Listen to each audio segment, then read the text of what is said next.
అమ్మా చందనమే పూసిన ఒళ్ళు చూడు,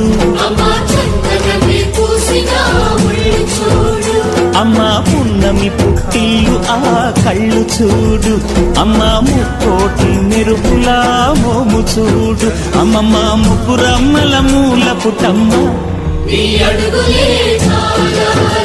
అమ్మా నిప్పుల్ని తొక్కిన నడక చూడు, అమ్మా దిక్కుల్ని దాటిన కీర్తి చూడు, 1000 సూర్యుళ్ళై మెరిసిన శక్తిని చూడు, మనుషుల్లో దేవుడి భక్తుని చూడు.